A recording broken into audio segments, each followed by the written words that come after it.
செட்டிநாட்டை சேர்ந்த கண்ணதாசன், 14 வயசு. சினிமாவில் எதையாவது சாதிக்கணும்னு ஒரு பெட்டியில் துணியோட ஊரை விட்டு ஓடி போயிட்டார். சென்னைக்கு போயிட்டார். சென்னை போகிற வரைக்கும் தான் காசு இருக்குது. மெரினா பீச்சில் போய் நைட்டு 12 மணிக்கிட்ட ஆக போகுது. காசே இல்லை. மெரினா பீச்சில் பெட்டியை தலைக்கு வச்சு படுத்துட்டார். 14 வயது கண்ணதாசன்.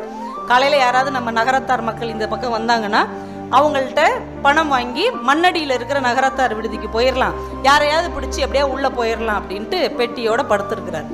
நைட்டு ஒரு 1 மணி 2 மணிக்கு ஒரு போலீஸ்கார் வந்து அவரை தட்டி எழுப்புறாரு. என்ன இங்கே பண்ணிட்டு இருக்க? இல்லைங்க, கையில் காசு இல்லை, அதான் படுத்துருக்கிறேன். எங்கே போகணும்? நீ மண்ணடிக்கு போகணும், கிளம்பு. இல்லைங்க, என்னால் போக முடியாதுங்க, கையில் காசு இல்லை. இல்லை கிளம்பு, இல்லைன்னா 4 நாள் கொடு அப்படின்னு இருக்காரு. நான் 4 நாள் இருந்தால் நானே பஸ்ஸில் போயிருப்பேன்ல, என்கிட்ட காசே இல்லைங்க. அழுது கொண்டே கண்ணதாசன் என்கின்ற அந்த சிறுவன் அந்த பெட்டியை தன் தலையில் சுமந்து கொண்டு மெரினா பீச்சிலிருந்து மண்ணடி வரைக்கும் விடிய விடிய நடந்து போயிருக்கிறார். போகும்போதே என் மனசுக்குள்ள சொல்லியிருக்கிறார், இந்த மெரினா பீச்சில் இந்த காந்தி சிலைக்கு கீழே நான் விட்ட கண்ணீர் ஒரு நாள் வெற்றி என்கின்ற மரமாக மாறும் என்று மனசுக்குள் சொல்லிக்கொண்டே போயிருக்கிறார். காலம் ஓடுகிறது. அவர் பத்திரிகை ஆசிரியராக மாறுகிறார், கவிஞராக மாறுகிறார், பாடலாசிரியராக மாறுகிறார், சினிமா படத்தின் தயாரிப்பாளராக மாறுகிறார். அவர் சொந்த படம் எடுக்கிறார். படத்துக்கு சுமை தாங்கி அப்படின்னு பேர். இந்த படத்துக்கு ஹீரோ ஜெமினி கணேசன். அவரை வச்சு ஒரு பாட்டு எடுக்கணும். கரெக்டாக கூட்டு வந்தார். மெரினா பீச்சில் காந்தி சிலைக்கு பக்கத்தில் ஜெமினி கணேசனை பாட விட்டார். பாடிக்கிட்டே இப்படியே நடங்க.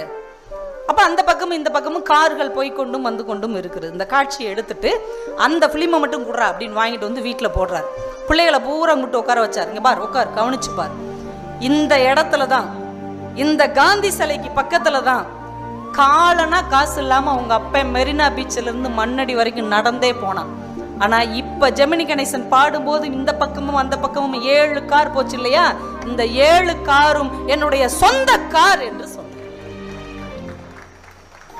நாளனா இல்லாமல் நடந்து போன அந்த கவிஞன் அதே இடத்தில் 7 கார்களை நடத்த முடிந்தது என்றால், எங்கே நாம் அவமானப்பட்டோமோ அந்த அவமானத்தை மூலதனமாக வைத்தால் அது வெகுமானமாக விரிந்து நிற்கும் என்பதற்கு கண்ணதாசனுடைய வாழ்க்கை ஒரு மிகப்பெரிய அடையாளமாக இந்த மண்ணில் பதிவு செய்யப்பட்டிருக்கிறது.